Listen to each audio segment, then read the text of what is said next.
പുതിയ കോർപ്പറേഷൻ ഭരണസമിതിയുടെ ആദ്യ budget deputy mayor A Prasad അവതരിപ്പിച്ചു. തൃശൂർ നഗരത്തെ പച്ച പുതപ്പിച്ച് ഓക്സിജൻ ഗ്രീൻ സിറ്റിയാക്കി മാറ്റുമെന്ന് ബജറ്റ് പ്രഖ്യാപിക്കുന്നു. പ്ലാസ്റ്റിക് മാലിന്യത്തിൽ നിന്ന് ഡീസൽ ഉൽപ്പാദിപ്പിക്കുന്ന പ്ലാന്റ്, വലിയകുളത്തിൽ ഫ്ലോട്ടിംഗ് സോളാർ പാനലുകൾ സ്ഥാപിച്ച് വൈദ്യുതി ഉൽപ്പാദനം, വാട്ടർ ട്രീറ്റ്മെന്റ് പ്ലാന്റിലെ ജലം പുനരുപയോഗിക്കാൻ എന്നിവയും ബജറ്റിലെ പ്രധാന പരിസ്ഥിതി സൗഹൃദ പദ്ധതികളാണ്. കൂടാതെ മിൽക്ക് ATM, 24 മണിക്കൂർ പ്രവർത്തിക്കുന്ന പൊതുജന സേവന സംവിധാനങ്ങൾ തുടങ്ങിയ ആശയങ്ങളും ബജറ്റിൽ ഇടം നേടിയിട്ടുണ്ട്. സ്ത്രീകളുടെയും കുട്ടികളുടെയും സുരക്ഷയ്ക്കും ക്ഷേമത്തിനും ബജറ്റ് പ്രത്യേക ഊന്നൽ നൽകുന്നു. സിന്തറ്റിക് ട്രാക്ക് നിർമ്മാണം, യുവാക്കൾക്കായി സ്റ്റാർട്ടപ്പ് ഇൻക്യുബേഷൻ സെന്റർ, ആധുനിക അറവുശാല തുടങ്ങിയവയും ബജറ്റിലെ പ്രധാന നിർദ്ദേശങ്ങളാണ്.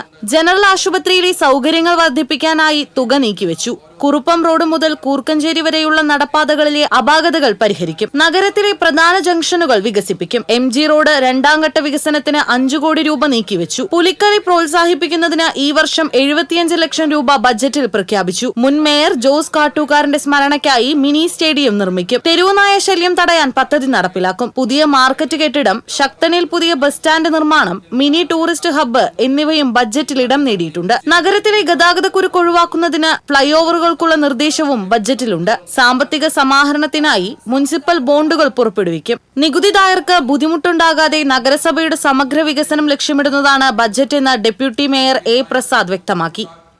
TCV news, Thrissur.